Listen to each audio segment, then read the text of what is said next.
Welcome. You're now listening to episode 29, Style of Play Football, with myself, Theo. And again, I'm joined by Damon. How you doing? I'm doing all right. Just about survived off last night. I just woke up from last night, actually. I went to sleep around 8:30. I don't know why I went to sleep about 8:30, but been a long sleep. Yeah, England will do that. Well, not England. Gareth Southgate will do that to you. If you've been under a rock the last 24 hours, before you do anything, make sure you subscribe to the channel. Make sure you like this video and leave your thoughts in the comment section below. But England did play yesterday in a very, very boring 0-0. I can't even call it a draw, a snooze fest of a game. Last group game for England at the Euros 2024. Where to start? Let's start with the lineup, because we obviously knew from the leaked press and all the information that comes out before the tournament football now, for some weird reason, that Gareth Southgate was going to make a change with Trent coming out of the team and Conor Gallagher going into the team. And at the time, I wasn't against it. But I think I wasn't against it because I thought we'd see Anthony Gordon on the left, and I thought we'd also see Cole Palmer on the right. So I kind of thought, it makes a bit of sense. But I also, in my lineup, had Trent as right back. But what was your thoughts on seeing just the one change in the lineup before kickoff? Expected, if I'm honest. I expected. I mean, Mike Richards said last night, he said Trent's been used as a scapegoat. And you know what sums it all up right now, the way Gareth Southgate is going, is that change from Gallagher. He's tried Trent in midfield for 2 games. That change from Gallagher to Trent, and then taking Gallagher off at half time, completely shows Gareth Southgate that he hasn't have a clue. He ain't a clue. Yeah, he's gone into this tournament with not an actual plan. When he should have been practicing this, he should have known his starting 11. He should have known his proper starting 11. He should have known the style of play he wants to be put into this tournament. You know, he's been here what, 5-6 years now. So why has it come to a tournament where it's the third game in, and he's already gone against his Trent being in midfield, and even then being Gallagher off at half time? Like what is that? Is he just winging it? I think he's winging it. Oh, he's got to be. He's got to be. The thing that got me was, I think clearly you can see from the first 2 games against Denmark and Serbia, it didn't work with Foden on the left. Everyone bar Gareth Southgate in the country has probably said Phil Foden is not suited on the left with Kieran Trippier playing as a left back. You've got to change something. And last night was the game, and I said it before in the preview yesterday. This is the game to change things, to trial something different. If you want to experiment, this is probably your only opportunity in the tournament to do that, because obviously now, knockout stage, you have to put out the best team. That is the best team for the team, not who you think the press might get at you for not playing them, like the Harry Kanes, the Jude Bellinghams. But put out the team that's probably going to get you the 3 points in that game last night, and then obviously going to get you into the knockout stages. And who could you then trust to play in those knockout games? It was just the same. There was small positives to take from it. I think the defense played really well. I think, albeit against a team like Slovenia, I think Sesko had one chance in the first half with a header very early on in the game. But again, you're looking at that midfield and Gallagher coming in, Rice. It just felt very disjointed in there. Let's analyze the 45 minutes of Gallagher. How did you think he played in that 45 minutes he was given? He didn't really pick up trees, did he? He didn't do enough to say, well done, Southgate's a brilliant change. But Gallagher, you get what you get with Gallagher. Like, he'll work around certain players and his energy will work around certain players, but there's a certain level. Yeah. And when you're bringing in, you're lacking already creativity, you're bringing Trent out. Also, me and you both agree that Trent should be right back anyway. But when you're bringing someone like Trent out to replace with Gallagher, where's your creativity actually going to come from? And you're sticking the other creative player on the left wing, and he's not even in the centre. There's no creativity at all. Gallagher is just Gallagher. I think it was the wrong player to bring in. I think it should have been Wharton or Manu anyway from the beginning, because I think they're just better players. The Manu change, I wasn't expecting Manu to come out at that point, but he actually sparked something. And I hate that saying as a Liverpool fan, but he actually sparked something. Most Liverpool fans will say, he's poor, but I'm not biased like that. So I can see from outside point of view and say, look, Manu actually sparked something, but it's still this. It might be an individual player that sparked something, but the whole team still doesn't feel right, does it? It don't feel like it's a team. Yeah. It feels like it's relying on individual brilliance. And in some ways he should be. I think he should be relying on some of those players. But I said in the preview for the game, and obviously this is before the game last night, it just some of those players need to either step up or speak up or both. If things aren't working on the pitch, go and talk to the manager and say, look, this isn't working for us. We need to change something. And maybe they did do that. That's why Trent was dropped and Gallagher came in. But some of them need to step up in the games as well. And I'm talking about Jude Bellingham, who has just gone to La Liga. He's won the Champions League. Harry Kane almost won the Bundesliga and has he's played at major tournaments before. He's probably the most experienced player. Even Declan Rice has to step up and step into that game. And for someone like Kobbie Mainoo to come in, the three subs that came on probably were the best three players. Even Gordon, who played the smallest cameo, was probably our three best players that played last night. Was Cole Palmer, Kobbie Mainoo, and Gordon. They were the three that changed the game. You could see something was about to happen when Palmer's on the ball. He was unlucky. I thought he should have scored. If he goes towards the left rather than the right of the goalkeeper, I think that he curls it into that left side of the goal. I think that's a goal. But for me, something has to change going forward. You just can't play that stagnant. You can't play that stagnant style of football in those knockout games when you come up against the Portugal, France, and I know we can't do that based on the side of that we're on. I think it more like be Belgium, I think, or Romania, Holland, Belgium, Austria. Yeah. Southgate has some sort of. He must have some sort of magic on this because there's no way he gets the kind jar again. Yeah, but then you get to the final, and this is the thing. You go back to the World Cup, you go back to the last Euros. When you get to that final, you've had such an easy run in. You still have to have your players. They still have to be competing at the top level because at some point you are going to face one of the bigger nations in the tournament, whether that's in the final or the semi-final or whatever. But you're looking likely it's going to be in the final if we get there. That you're going to play one of the bigger nations, so you have to be ready for that final. And I don't think that the Euros, we weren't. We should have won the Euros. The World Cup, it was just one of those where I just think you've got such a quality bench, and the stubbornness or the stupidity or whatever it is it's clearly taken over Southgate now. And I think he's gone into like an overdrive mode where he just wants to play the players that he thinks he needs to play rather than the players that will win you the game. And that's a worry for me going into that next game on Sunday now. Talk about left back. How late did he actually make the subs last night? So after the Mainoo situation, it was really late, wasn't it? Like 86 minutes. It was too late. I think I said, I can't remember if I said it to you or someone else, but I said, 60 minutes, I want to see subs coming in. I want to see. Yeah. You mentioned me. Give it 15 minutes and see what can happen. Because he'd done that with Trent, if you remember. I think Trent came off in like the 53rd, 54th minute in the game prior to last night. So he's capable of changing things. He's done it 2 games back to back now where he'll change things if he thinks it needs it. Last night needed it a lot earlier than we got to see that. So let's talk about left back, because obviously Luke Shaw was on the bench. He clearly is not fit to be in that team, is he? If you're looking at the options now on left side, obviously Kieran Trippier came off yesterday as well. Surely, we spoke about this last time we recorded, but surely Gomez should be considered. Ian Wright said Saka. I don't know if you got to see that last night. Saka at left back. I almost choked on the air that I'm breathing. Yeah, that's mad for Ian Wright to say that. To say Ian Wright's Arsenal through and through for him to stay like their star boy to go left back. That is literally square pegs in round holes, isn't it? That really is. Gomez is. I think Gomez is the answer. If I'm honest, going Walker at left back. I didn't know what to make of that. I know he had to do it last night, but again, why didn't you just bring Walker and Trippier off at the same time, bring Gomez on? He has 5 subs to use. It baffles my mind. But like you said earlier, like these players need to step up and give these players a chance. That like a Gomez coming in at left back, give these players a chance and a chance yet. Cole Palmer, Gordon, Mainoo, best players on pitch last night when they came on. Is Southgate gutsy enough to change the way, change his stubborn views and changes? He's got his best players and his favourite players. Is he going to do that?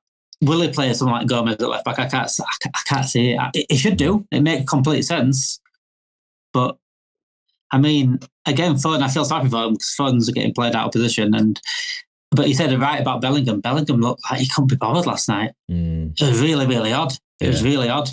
someone that talented to be that underwhelming. Do you think it's just the pressure getting to him? Because I mean, a lot of the pre-build up to the tournament was based around him.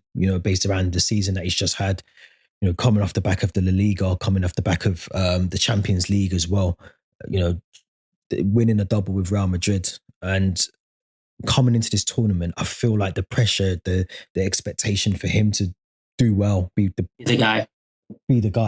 Do you feel that's probably the weight of the world almost on his shoulders? And some of these players, look, I mean, Gareth Southgate apparently doesn't listen to criticism or doesn't listen to the media and whatever else, but some of these players clearly are going back to this hotel, they're looking on their phones or whatever, they're seeing what's been said about them. And we've got to be honest, Jude Bellingham hasn't performed at this tournament so far. Is he droppable? Would you drop him for the next game? I don't think anyone's droppable. If they're playing poor, they've got to be dropped, no matter who it is. But I get the way it's not. I think this is English media do it every single tournament. English media build up these players. Jude was the guy that Adidas advert on him. Mm-hmm. I think that should be in the future spread out to other people. Like Foden should be up there in terms of being pushed onto that that level as well. If you talk about people carrying us, that's what I'm saying. That's what I'm saying. So.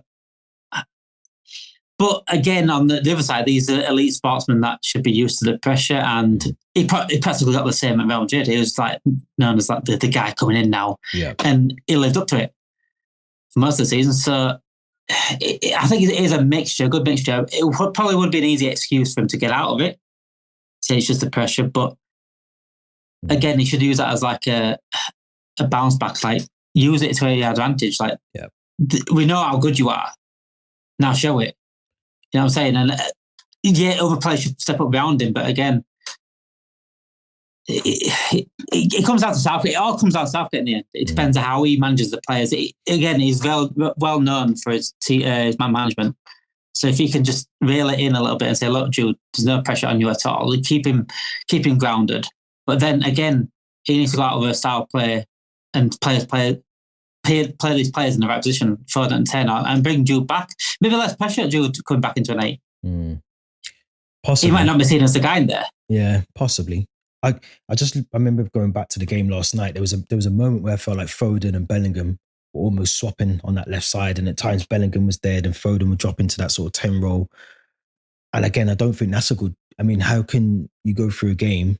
And again, these are so-called, elite players. But how can you go through a game and have that understanding between the two? Clearly, it doesn't work. It hasn't worked. I would drop him. I would. I mean, you can't do it now. I think, again, like I said, yesterday for me was the game where you give the likes of Kyle Walker, Jude Bellingham, Harry Kane a little rest, and you give some of the other players, maybe put Watkins in there. You change the wide players in Gordon and Palmer, like we've said, Gomez at left back. You can't change too much now because you've stuck with a formula. You want to build that cohesion throughout the tournament. You have to stick with the players that you've got you to the knockout stages, and I don't think you can now change it too much drastically and expect results to still be the same. Oh, you don't want them to be the same, but you still want to keep some of that momentum going and stick with your 11. So I think he missed a trick last night, not playing some of those players that we've spoken about. Yeah, it's tough. I mean, can he? Do you think he'd change it though off his own whim, or do you think he'd change it because of the pressure of the media and the fans? I don't think he'll do it. I think, in fact, I remember saying to you a couple of days ago, I can't see where the goals are coming from, and I still stand by that. And whilst we're playing the way we are, I don't see where these goals are coming from, and I don't think he's got the backbone or I just don't think he's got it in him to change that team. I don't think he can. Unless someone gets injured or there's a sending off and someone misses one of the games or whatever, I think he's going to stick with the back line's going to stick, isn't it? The defense will be the same. Pickford will be in goal. I think you might see a small change in that midfielder. You might see Mainu come in for Gallagher in the next game. I think he played well. I think that's really harsh on Adam Wharton because I think he's probably just as good as Mainu in that role and can do it well. I wouldn't be against seeing Bellingham in that role as well. But, just to get someone like Foden at 10, I get that. Then you can maybe put Foden in the 10. Then you probably put Gordon on the left. Then you probably drop Saka. Saka's a it's mad with Saka. You know what? Saka's actually been one of the best players this tournament, but he's still not been Saka. But is it that down to everyone else around him and Southgate as well. He was the main star in the first game. Him and Bellingham were the two stars in the first game. Then he played all right in the second game.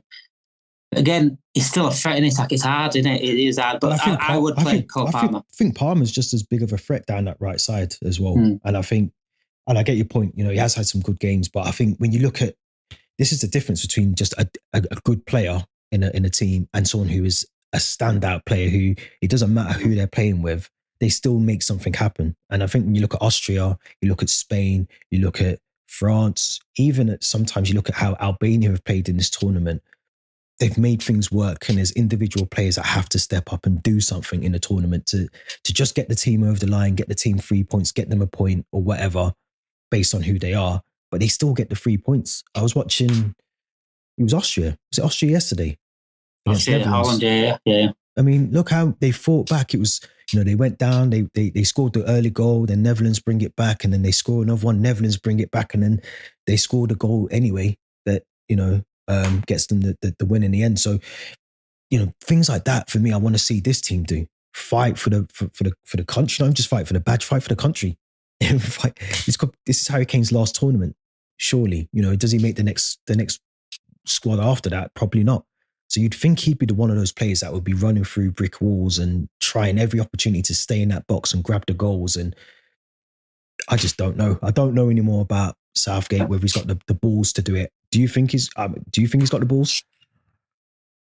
I don't think he has, but I think the pressure's mounting that high from media and from fans that he may have no choice but to, if that makes sense. I don't like the Kobe Mainoo situation. I mean, he got forced to drop Trent. So all the hit that Trent got, he dropped Trent. That was his idea for playing Trent in midfield. He's never been a fan of Trent, though, has he? If you remember, even before this Euros, he's never been a big fan. And there's been times when Trent's played out of his skin for Liverpool and should have got the call up, or he should have got the nod to play ahead of, Reece James has probably been injured at the time, or Carl Walker.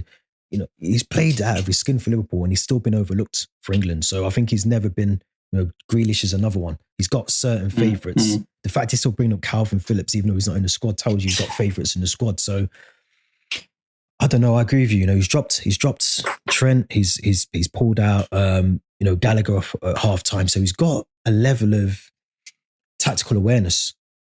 But at the same time as well, it seems like he's really stubborn not to change, but clearly is not working in that team going forward. And I just hope whoever it is we get, whether it's Belgium or, Romania would be brilliant, wouldn't it, if we could get the Romanians. But whoever we get in on Sunday, there has to be a level up. This is, you get one chance in the knockout stages, and if you fluff your lines, that's it, you go home. So let's talk about that, actually. Let's talk about the group that is today, isn't it? I think the final group stage games for, is it Group E? I think it is. Group E and F, and it's two in it. Two today, yeah. Portugal group and Belgium group. So I think Romania will come top, mate. I do think they've got Slovakia, and I think they'll beat Slovakia. Yeah. So I think they'll come top. Well, currently, I think I was reading the other day, this is the history-making group because no group on the final group games has ever had the same amount of points tally before. So out of those four, Romania, Belgium, Slovakia, Ukraine, I think it's whoever finishes third is who we will get to play on Sunday. But who do you think out of those would be the most, I don't want to say most easy, because you'd say Slovenia, Serbia, Denmark, all easy games. But which one would you think is the most easier team to maybe tweak things against on Sunday? In terms of the way England are playing right now, it's Belgium. Because I think Belgium are in a similar situation where they've got the stars, but then Martinez seems to be everywhere with it. Yeah. Is it Martinez that's no, it's he's moved on. He's moved to Portugal. It's a Portugal, isn't he? That's it. But so Belgium, a little bit like England, they're quite similar where they've got the stars, but again, there's no cohesion with the players. They seem to try to rely on individual brilliance. Kevin De Bruyne had a good game last game, by the way. Yeah, he did. He did. Very good game. So someone like him, he's played in the right position, by the way. Someone like him to change the game against England would be definitely, that's a man mark him, I think. Whether Rice would do that. I'd be worried about Belgium.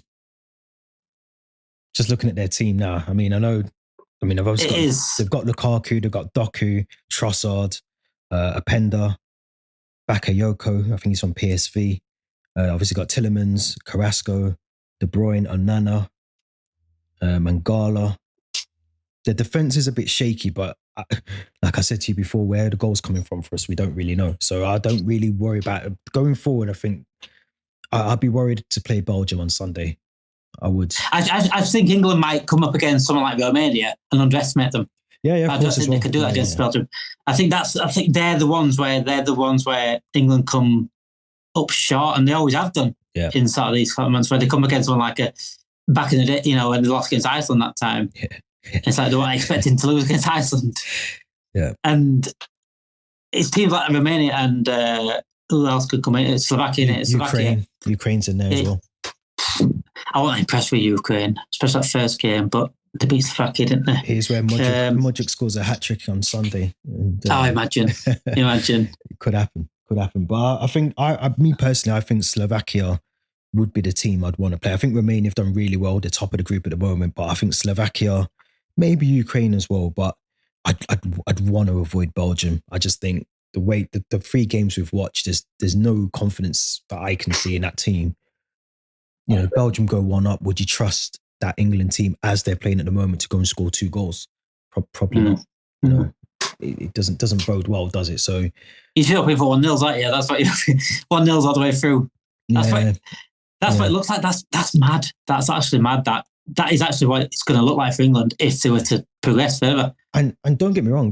Look, I'll be the first one celebrating, come the final if the results go our way. But you want to see some good football in between that as well. You don't want to just get to the final with 1-0s and sort of boring 0-0s and scraping through the group just because the group's quite easy. You want to see some entertaining football as well. And I think the squad that we've got, the stars in there, because there are some stars in there. You look at Bellingham, you look at Harry Kane, you look at Cole Palmer, Trent on the right, who, if he was playing, there's players in there that, and I think sometimes some people think that these are world-class. All of them are world-class. I'm not saying they are. Obviously, Trent's a world-class right back. I think Harry Kane's a world-class striker. But Cole Palmer and Gordon, they're not that level, but they've still got something about them. Yeah. And I think with them too, they want to impress so much, like with Mainu as well. I think they went into that team yesterday and they thought, this is probably my only opportunity to give Gareth Southgate something to think about. And I think all 3 of them ticked the green box and done well. But moving on to Sunday, regardless of who the opponent is, what would be your predicted lineup? Predicted are my preferred. Let's go with preferred. It's 2 different things there, isn't it? Preferred. Yeah. Well, it'll be Trent right back, Gomez left back, same defence, and centre back. Rice. This is the tricky one now. Do you drop Bellingham? You said you drop Bellingham, but Maino did come on and play well. But I would play Bellingham, Rice. And I put Foden, and I'd also play Palmer and Gordon on the wings. Yep. I'd give Kane one more chance with Gordon and Palmer on the wings. And if that don't work, then Kane needs dropping. But maybe it just needs that someone with a bit more directness, Palmer and a Gordon, a bit of pace, cross it in the box. The crosses from Trent as well. We ain't seen Trent coming from right back, getting the crosses into Kane. He's getting Kyle Walker passing into him from that area. Yeah. And Saka's not really crossing the ball. He keeps cutting inside all the time. Yeah. So, but Palmer last night, Palmer and God last night, I think, have to play themselves into the game.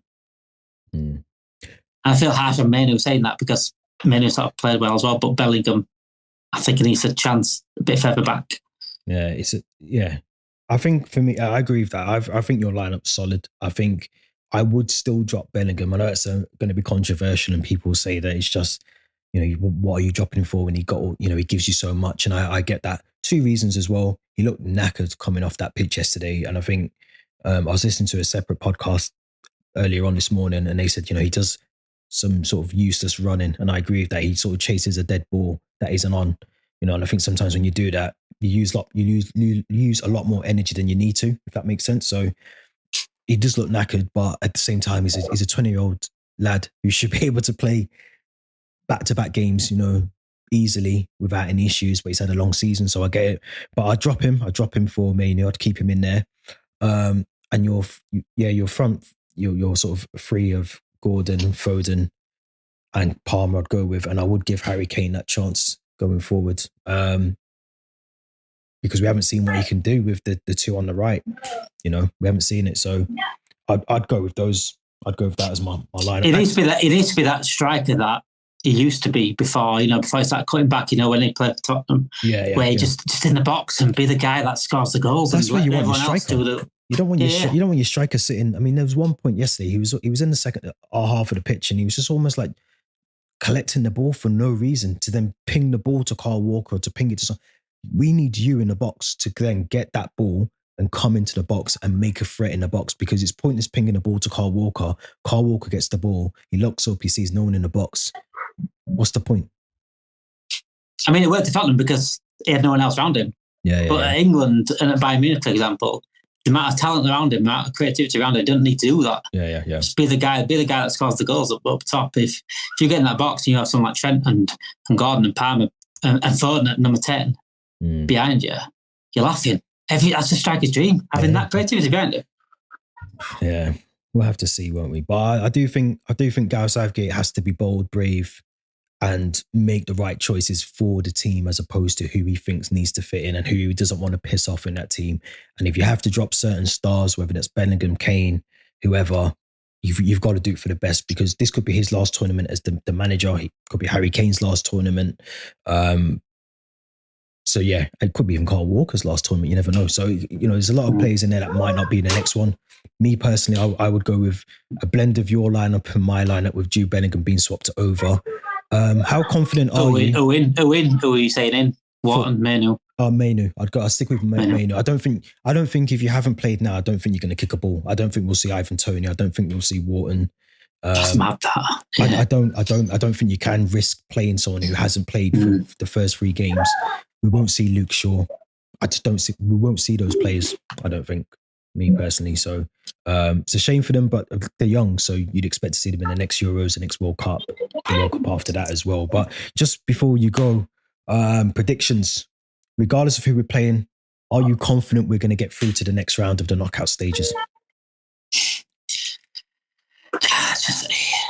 The way Southgate, I've said it earlier, the way Southgate gets away with these draws, right? How he got to the final of the Euros and how he got to the semi-final of the World Cup. Yeah, it's a bit of a fraud, isn't it? The draws are so kind. It's odd. Like, Austria coming top of the group changed, made it where England gets an easier draw. And literally France, Germany, Spain and Portugal all on one side draw, and England's on the other.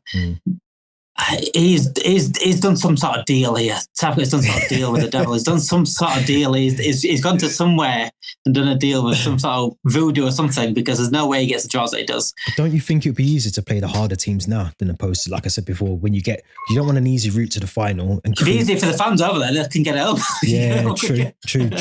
But you don't want an easy route to the final, get to the final, and then you come up against a really tough team. And you've had it easy for the last 2 or 3 weeks, and you're not ready for it. I'd rather probably test myself now at this level. You get knocked out by one of the better teams. You get knocked out by Romania. The scrutiny is going to be a bit more bigger than it is by getting knocked out by Portugal or someone else. So, if I get knocked out by Romania, mate, I can't see Southgate being allowed back home. If it's stuck over there, we can people will be getting his passport rescinded, honestly. Oh, there'll be riots. There'll be honestly. Joking aside, I think there'll be massive riots if. There's no way he's getting out of that stadium. Yeah, like he's got to camp out or whatever. Is it in Dortmund? Is it Dortmund Stadium on Sunday? Yeah, I think it's Dortmund Stadium. Yeah. Can they get? Is it Holland they can get as well? Can England get Holland? Who is it they can get? Someone said they can get Holland. Holland came third, didn't they, in the group in the end? Yeah, it could be Holland. But again, watching them yesterday, it didn't really fill me with confidence either. They had a couple of chances in that game. They were quite lucky, to be honest. It could have been a bigger scoreline, but I'll take Ukraine, Romania, second round, and then just go from there. England fashion is going to be it's going to be extra time on penalties, isn't it? No matter who it's against. Well, this is why I keep saying I think the goal scorers need to start picking up the goals from now, because you don't want to go into those games and you get into extra time and then you look at who's going to be taking those penalties. I wouldn't trust many apart from Harry Kane. I wouldn't trust him. Maybe Bellingham if he's playing. I wouldn't trust Foden. I wouldn't trust Saka. I wouldn't trust Rice. I wouldn't trust, there's not many good penalty takers in there that I can think of in the Premier League where they've taken, stepped in for the regular penalty taker. There's not many.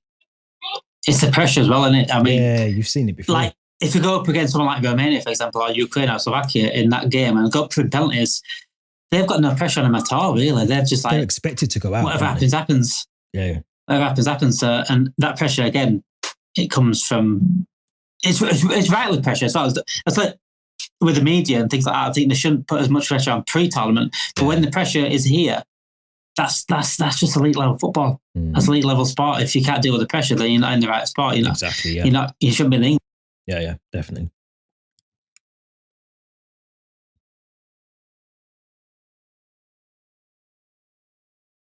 Yeah, they have to. I mean, look, that you can't get on the good side of the draw and still scrape, little, wins on penalties or a late goal in extra time. You have to dominate the game now because, like I said, it's knockout football. You get one chance and that's it. And if you screw it up, you're back on the plane and there's riots and someone's kidnapped Gareth Southgate, like Jay Slater or whatever his name is, and got him hidden somewhere doing a GoFundMe. So it ain't going back if you lose to someone on Sunday. It ain't going back. It's mad that they've got out of the group the way they have, like scored 2 goals in a poor group. Although I did read yesterday that France have not scored that through open play, have they? And they seem to not get any criticism, but maybe that's because they're no, they deserve it. Yeah, definitely. They deserve it. Yeah, they deserve it. They'll just say they've missed Mbappe for a game. But yeah, they've been poor as well. But they have dominated games. And they've got to 3 finals, haven't they, as well? And they are the World Cup holders, so I'm sure they can get away with it. They can get away with it, yeah. They've got a little bit more leverage. A bit more history to get away with certain things, yeah. But yeah, I do think England will get through no matter who they play on Sunday. And if it's a Holland, that's a mask for it. Just that voodoo that Gareth Scott. We'll be back here Monday, I'm pretty sure, talking about a boring performance. You saying that you fell asleep. I'm still saying there's no goals coming into that team. We could actually be talking about what went wrong and why the players are coming home early as well. So let us know your thoughts in the comments. Don't forget to subscribe to the channel. Make sure you like this video as well. And also hit the link in the description for the audio version of this podcast as well. And yeah, we'll be back next week with another episode. Hopefully a bit more, hopefully hungover actually. Hopefully very hungover. So, Eamon, as always, thank you. I'm sure we'll get you back on next week as well. And we'll jump on and talk more football then. Until then, get to the weekend, enjoy it, stay safe out there as usual. And yeah, we'll be back next week.